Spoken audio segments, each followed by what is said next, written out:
warga dusun Cibelut sehari-harinya harus melintasi jalur sungai.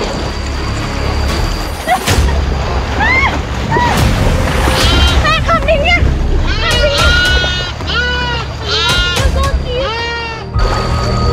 Kalau saja nih ada jembatan, pastinya mereka tidak lagi berjuang dengan cara seperti ini.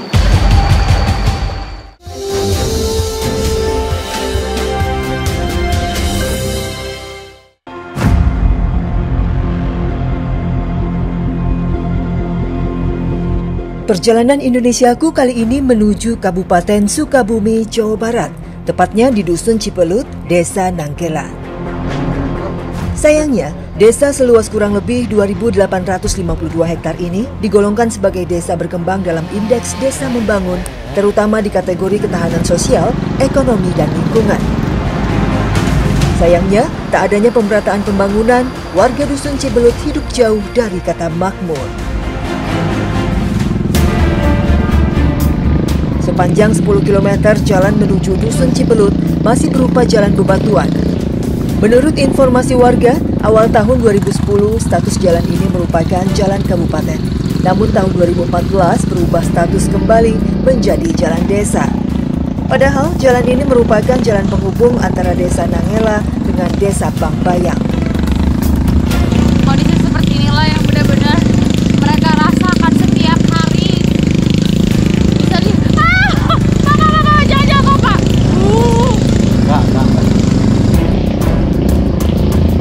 Setelah menempuh perjalanan kurang lebih 9 km, kami terpaksa harus menyeberangi Sungai Cicurug. Awalnya sungai ini terdapat jembatan, namun bulan November 2022 lalu roboh diterjang banjir bandang. Sungai Cicurug berhulu di Desa Bangbayang dan bermuara di Desa Nangkela yang membentang kurang lebih 40 km dengan lebar sekitar 50 hingga 70 meter. Dengan ketinggian air bisa mencapai 5 meter.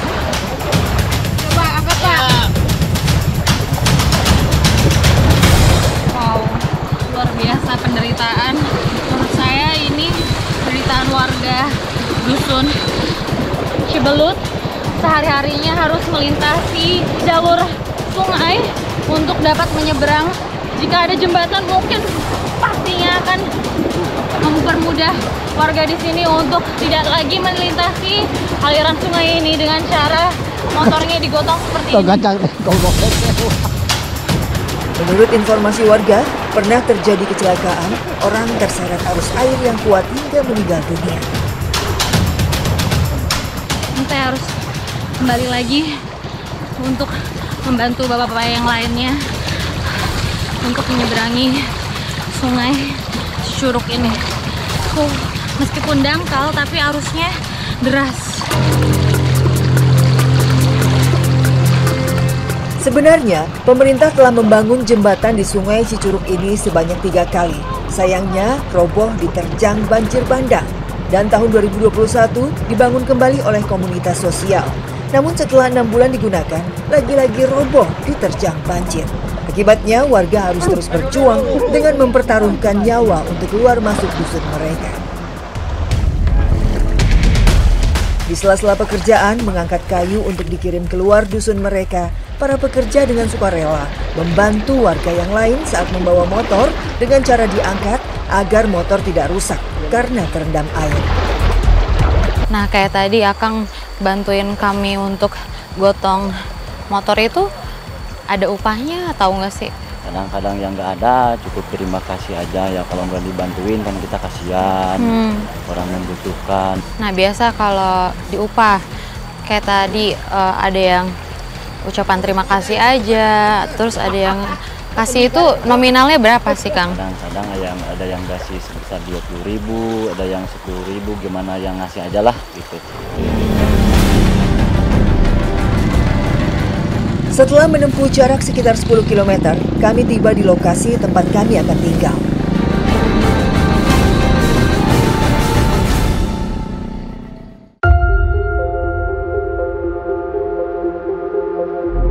Inilah Dusun Cibelut yang terletak di Kecamatan Tegal Bulat, Kabupaten Sukabumi. Memiliki penduduk kurang lebih 600 jiwa, Warga menggantungkan hidupnya dengan bertani dan beternak. Kapulaga, gula kelapa, kayu, kacang tanah, dan kopra menjadi andalan mereka. Memiliki tanah yang subur, Dusun Cibelut banyak tumbuh pohon kelapa. Usia panen kelapa setelah lebih dari 5 tahun, satu pohon kelapa bisa menghasilkan 10 hingga 20 butir dan bisa dipanen setiap 3 bulan sekali. Setelah semua terkumpul, kemudian dilakukan proses pengupasan. Ekonomi keluarga yang serba sulit, tak heran membuat ibu-ibu yang sudah lanjut usia ini pun terus bekerja untuk menyambung hidup mereka. Mendapatkan upah yang kecil, tapi tak menyurutkan semangat mereka untuk mengais rezeki. Wah, ternyata tidak mudah untuk mengupas buah kelapa yang sudah kering seperti ini. Dari tadi saya mencoba, tapi memang tidak gampang. Kalau tidak berhati-hati, maka goloknya bisa saja terkena tangan. Berbeda dengan saya, bagi para buruh pekerjaan ini mudah karena mereka sudah biasa melakukannya. Salah satunya Pak Suharman, berusia 50 tahun, masih terus berjuang untuk mencukupi kebutuhan ekonomi keluarganya yang masih serba terbatas. Tadi kan saya lihat bahwa manjat tuh ada rasa ketakutan atau apa gitu, kesulitannya selama ini gitu. Ya mungkin takutnya ini pohonnya licin, takut jatuh, jadinya secara terpaksa lah gitu. Harus bagaimana lagi, nggak ada kerjaan lagi. Diupah berapa sih Pak seharian? 30.000 kalau manjat, kalau ngupas cuma ukur 20.000 per hari. Kalau dijumlah kan mencapai 50.000. Dengan upah seperti itu Pak, Bapak cukup nggak sih Pak untuk menuhin keluarga? Ya kalau dibilang nggak cukup ya mungkin nggak cukupnya, apalagi ya cukup-cukupnya aja. Iya, itulah potret kehidupan warga Cibelut. Pak Harman dan lainnya bekerja sehari diupah 20 hingga 30 ribu rupiah. Meskipun sudah berusia senja, mereka tetap terus bekerja untuk memenuhi kebutuhan perut mereka.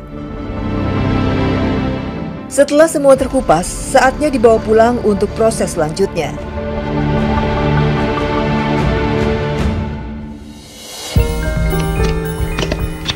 Sesampainya di rumah, kelapa akan dibuat kopra.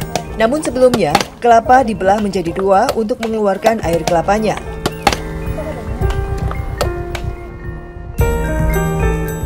Sebelum dilakukan proses pemisahan daging kelapa dengan cangkangnya, kelapa yang sudah terbelah menjadi 2 bagian, kemudian dipanggang terlebih dulu, agar daging kelapa layu dan mudah dipisahkan dari cangkangnya. Jaga api tetap stabil agar proses pemanggangannya sempurna. Setelah kurang lebih 30 menit, kelapa diangkat kembali untuk dilakukan proses pencongkelan. Ternyata, meskipun sudah dipanggang, bagi saya ini masih sulit. Beda halnya dengan yang lain, para pekerja terlihat mudah memisahkannya. Nah, setelah buah kelapanya ini keluar dari tempurung kelapanya, nanti akan dilanjutkan proses selanjutnya, yaitu dipanggang kembali selama 12 jam dengan nyala api yang terjaga. Daging buah kelapa atau biasa dikenal sebagai kopra merupakan bahan baku pembuatan minyak kelapa mentah dan menjadi salah satu komoditi andalan di Indonesia, bahkan terbaik di dunia. Sayangnya, harga yang tidak stabil di petani membuat mereka sering mengalami kerugian. Pak Desman, ini untuk harga kopranya sekarang tuh di harga berapa sih Pak? Kalau sekarang harga kopranya ini lagi jelek, lagi cuman 6.000 gitu per kilo. Itu kenapa faktornya? Dari mana? Ya faktornya karena transportasinya kurang baik, terlalu jauh gitu. Jualnya pun jalannya harus nunggu kering dulu karena jalannya masih tanah gitu. Jadi ditimbun dulu kopranya. Jelas rugi karena nggak langsung dijual gitu, harus ditimbun dulu karena kan timbangan juga pasti susut gitu. Pengen saya itu jalan ya, soalnya faktor jalan yang ini kan masih belum bagus itu, sama jembatan, penghambatnya itu aja, susah. Inilah kesulitan yang sering dialami para petani kopra, dan mereka terus berharap kepada pemerintah agar dibuat jalan yang baik dan adanya regulasi harga batas bawah kopra agar petani dapat hidup dengan layak.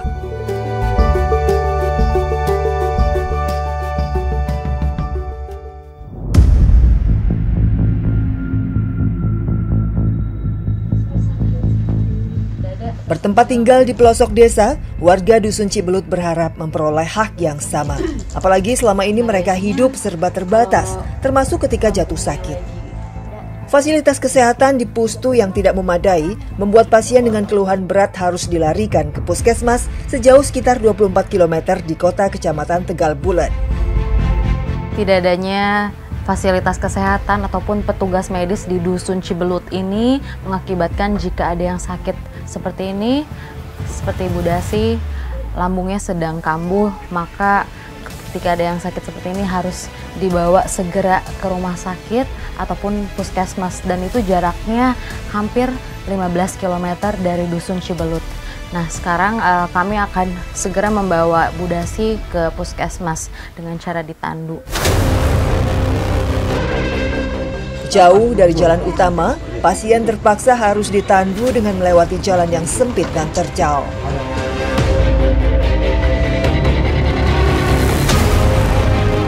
Warga bergotong royong bergantian menandu pasien. Dengan waktu tempuh kurang lebih 2 jam perjalanan sampai titik di mana kendaraan roda 4 atau ambulan bisa menjemput. Untuk menuju ke puskesmas pun jalanannya hanya tapak dan sempit sekali. Belum lagi di depan kami harus melewati turunan, jadi sangat membahayakan bagi kami semua. Apalagi ibu yang sedang sakit, usianya pun sudah lanjut, benar-benar membahayakan. Dan jujur perasaan saya khawatir sekali karena memang jalanannya terjal. Selain infrastruktur jalan yang sulit, kami harus melewati Sungai Cicurug selebar 50 meter. Saat musim penghujan, sungai ini bisa mencapai kedalaman 5 meter. Nah, lagi-lagi kami harus melintasi aliran sungai ini untuk sampai ke puskesmas. Bisa dibayangkan jika aliran sungainya meluap ataupun banjir, tentunya pasien tidak bisa dibawa ke rumah sakit, dan juga ini sangat berbahaya sekali bagi pasien ataupun kami semua. Tentu menyeberangi sungai sangat menantang bahaya. Bisa saja air dari hulu ke hilir tiba-tiba datang. Dan ini sangat membahayakan bagi pasien dan juga warga yang menandu ataupun warga yang mengiringnya. Namun warga tak punya pilihan lain. Akses ini merupakan jalan satu-satunya menuju puskesmas. Warga hanya bisa berharap mendapatkan hak dan perlakuan yang adil dari pemerintah agar mereka mendapatkan fasilitas jalan yang baik dan fasilitas kesehatan yang memadai saat mereka jatuh sakit.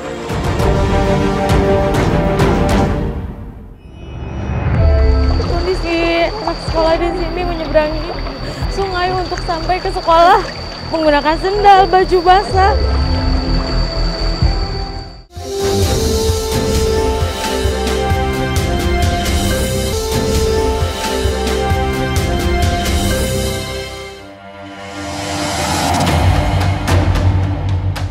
Tak hanya mengandalkan dari kayu dan kopra, penghasilan lain warga Cibelut bersumber dari penjualan kacang tanah.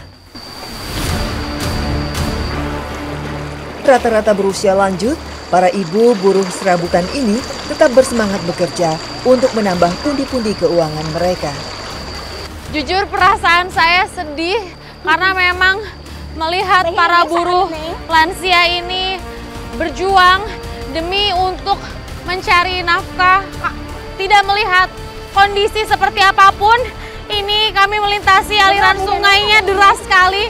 Untuk melangkah pun harus ekstra hati-hati, Bu. Pelan-pelan, Bu.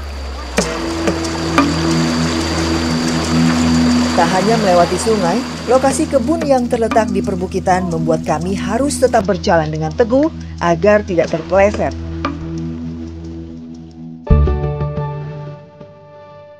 Setelah kurang lebih 1 jam perjalanan, akhirnya kami sampai di kebun kacang tanah. Ayo, Bu, dimakan ya, Bu ya. Ya, memang perjalanannya tadi sangat panjang dan melelahkan. Biasanya ibu-ibu di sini membawa bekal makanan untuk mengisi dulu perut mereka sebelum memanen. Letak kebun yang jauh, biasanya para buruh membawa bekal makanan untuk mengisi perut agar tetap terjaga stamina mereka.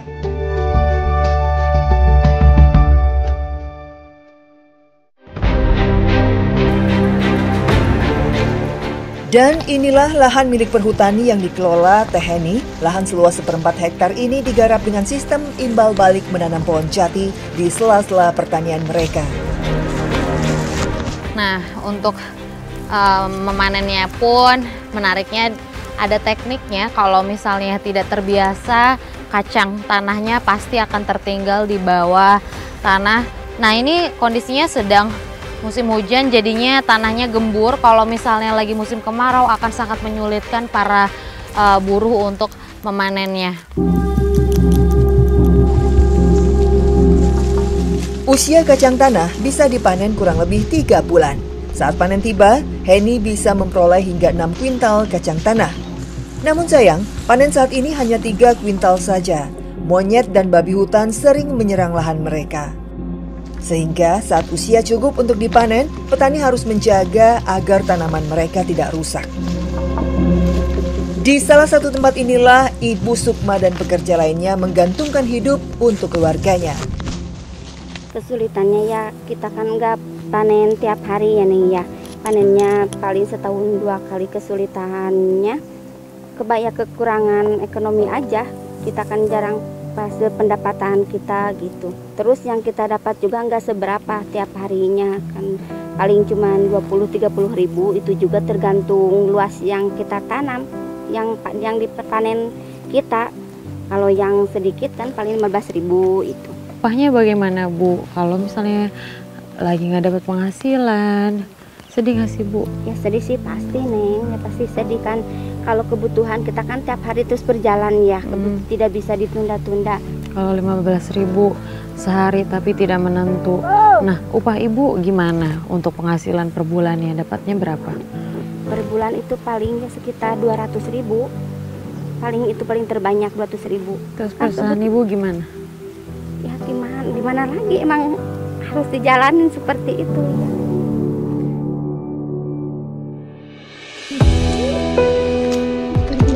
Hanya mengandalkan pendapatan saat panen tiba, membuat pendapatan Sukma juga tak menentu. Setelah terkumpul, masih serangkaian pekerjaan, buruh wajib memisahkan buah kacang dengan batangnya. Pemisahan ini dilakukan agar memudahkan saat membawa keluar dari kebun. Langkah selanjutnya, kacang dimasukkan ke dalam karung. Di sini, upah dibayar dengan sistem bagi hasil kacang yang telah dipanen. Para buruh menerima upah 1 bakul dari 6 bakul kacang yang sudah dipanen. Dengan berat 1 bakul kurang lebih 2 kg kacang tanah. Jumlah yang tak banyak, namun layak disyukuri. Cukup untuk memenuhi hidup selama beberapa hari ke depan. Harga kacang tanah di pasar yang tak menentu, ditambah jalan yang masih sulit, membuat petani sering merugi. Teteh, selama jadi petani kacang tanah ini, apa sih kesulitannya? Boleh diceritain, Teh? Kesulitannya kadang kalau kami petani ini suka mau menjual itu waktu kita panen, itu sangat sulit kita untuk menjualnya ke luar kota. Kadang perjalanannya itu sangat sulit. Kalau harapannya ya daerah ini ya lebih maju, jalan diperbaiki, jembatannya tolong dibikinkan oleh pemerintah gitu ya, biar kami nggak kesulitan lagi gitu. Walaupun hidup di kampung, kami ingin maju seperti orang-orang lain. Setelah kacang dimasukkan ke dalam karung, langsung dibawa ke pengepul untuk dijual. Setelah sampai di pengepul, kacang tanah langsung ditimbang untuk mengetahui berapa banyak hasil yang telah dipanen. Sebenarnya, petani lebih memilih menjual kacang dengan kondisi kering. Namun karena terdesak kebutuhan, mereka terpaksa menjual dengan kondisi basah. Harga kacang tanah di pengepul lokal dipatok Rp6.000 per kilonya. Harga yang tidak stabil membuat petani sering mengalami kerugian. Henny berharap pemerintah mengeluarkan regulasi batasan harga terendah penjualan komoditas jagung agar petani bisa hidup layak.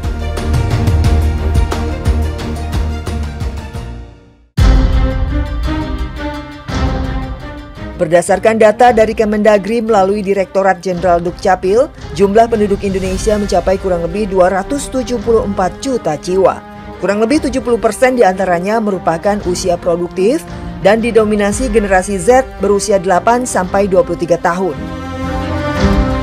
Generasi penerus yang berpeluang besar memajukan bangsa dan negara, seharusnya mereka berhak dan layak mendapatkan akses pendidikan yang memadai dan berkualitas. Namun bagi siswa SD Negeri Bojongwaru, Dusun Cibelut, Kecamatan Tegal Bulet, Kabupaten Sukabumi ini masih jauh dari kata layak. Tak adanya jembatan penyeberangan yang bisa dilewati ke sekolah membuat puluhan siswa yang berada di Kampung Cikuya, Desa Nangela, Kecamatan Tegal Bulet terpaksa harus menyeberang Sungai Cicurug untuk menimba ilmu di bangku sekolah yang terletak di Kampung Selauri di desa yang sama. Nah, ini air sungainya semakin dalam dan juga kami harus berpegangan agar tidak terseret derasnya arus sungai.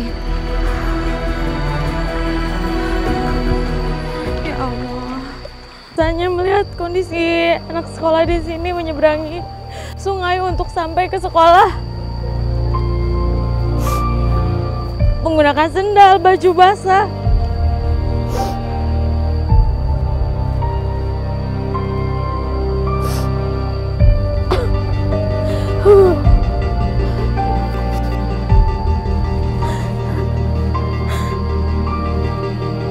Kalau saja nih ada jembatan, pastinya mereka tidak lagi berjuang dengan cara seperti ini. Makin dalam.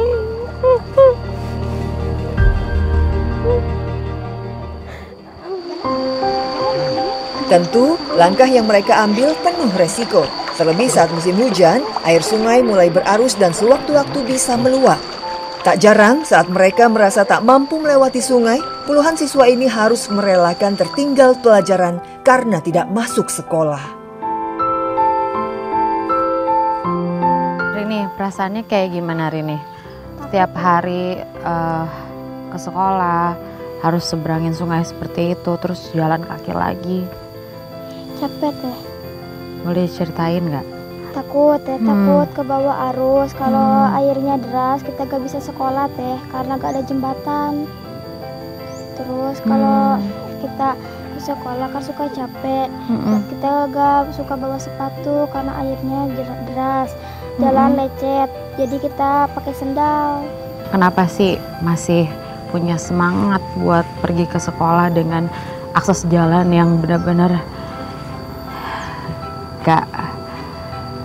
Karena ingin sekolahnya rajin teh, biar pintar. Cita-cita Rini itu pengen jadi apa sih? Dokter. Nah Rini, keinginan Rini itu apa sih Rini? Aku pengen ada jembatan lagi dibangun, biar ke sekolah nggak jalan kaki lewat sungai, jadi lewat jembatan aja biar baju gak kebasahan teh. Setelah berjalan kurang lebih 1 jam, akhirnya kami tiba di SD Negeri Bojongwaru yang terletak di Dusun Cibelut, Desa Nangela, Kecamatan Tegal Bulet, Kabupaten Sukabumi.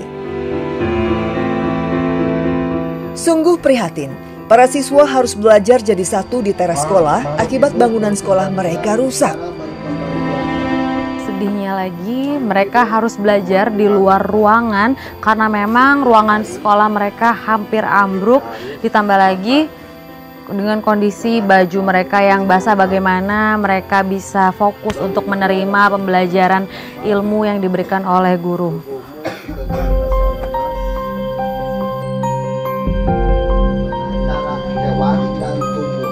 Sekolah negeri yang dibangun pada tahun 1980 ini sebenarnya sudah tak layak untuk proses belajar mengajar. SD ini pernah dilakukan renovasi sebanyak 5 kali. Ironinya, setiap 5 tahun sekali, bangunan ini roboh. Tahun 2017 kembali dibangun dengan dana alokasi khusus oleh Pemda. Namun saat ini hampir roboh kembali. Tak Tak hanya kondisi bangunan yang rusak, para guru didik pun masih berstatus sebagai tenaga guru honorer. Salah satunya adalah Pak Mansur. Gimana sih perasaan Bapak mengajar di luar kelas seperti ini, Pak? Perasaannya mungkin sedih, soalnya kondisi anak-anak pun seperti ini, belajarnya agak susah. Soalnya sekolah kita mau ambruk. Pak Mansur sebagai guru honorer di sini itu gajinya berapa sih, Pak? Kalau sekarang 400.000 dari Januari, Februari, Maret gitu ya. Kalau sekarang mah Maret, April, Mei belum dibayar gitu. Harapannya kepada pemerintah, tolonglah kita diperhatikan, diangkat menjadi P3K karena saya mengabdikan diri sebagai guru honorer selama hampir 20 tahun. Sudah hampir 20 tahun mengajar, namun Pak Mansur masih berstatus guru honorer. Sebagai pendidik yang bertugas mengarahkan anak didiknya menjadi seorang yang berguna bagi agama, nusa dan bangsa, sudah selayaknya mendapatkan penghargaan yang lebih dari pemerintah. Namun sayang, pemerintah terasa menutup mata dan tak peduli dengan nasib guru honorer. Berpenghasilan yang pas-pasan sebagai guru honorer tentulah sangat berat untuk mencukupi kebutuhan keluarganya.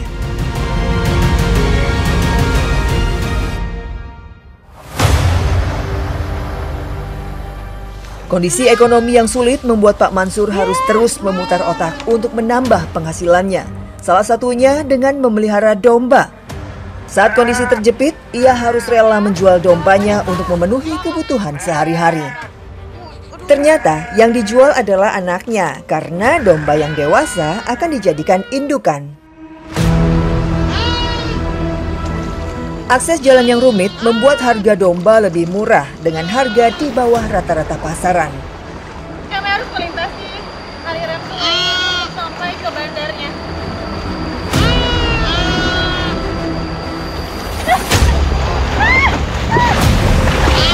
Kambingnya sakit. Nah, kalau untung aja kambingnya terselamatkan. Kalau misalnya tiba-tiba air sungainya deras seperti ini dan tidak ada yang menyelamatkan, pastinya kambingnya akan terbawa arus. Akses keluar masuk dusun yang dikelilingi sungai membuat warga terpaksa harus terus menantang bahaya saat menyeberanginya. Nah, untuk 2 ekor anak kambing dihargai dengan Rp500.000, padahal perjuangan kami benar-benar sangat melelahkan.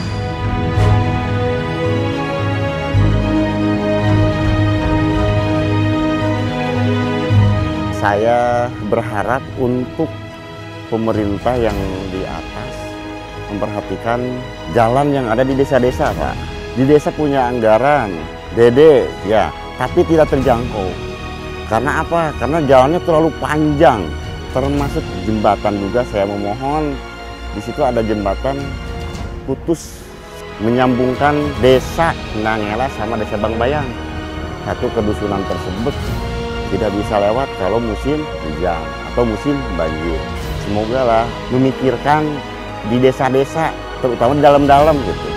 Ini baru desa saya, baru desa tahun ini, Pak. Tahun kemarin sama tahun kemarin yang pertama baru desa berkembang.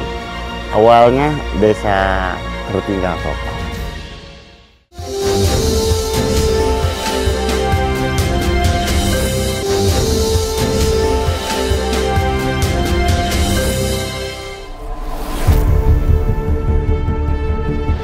Sebagai warga negara yang taat akan pajak, selayaknya mendapat fasilitas umum yang memadai. Namun, faktanya, Desa Cibelut masih jauh dari kata layak. Warga terus berharap pemerintah bisa melihat kondisi secara langsung di dusun terpelosok dan mengambil langkah yang tepat demi kesejahteraan rakyatnya.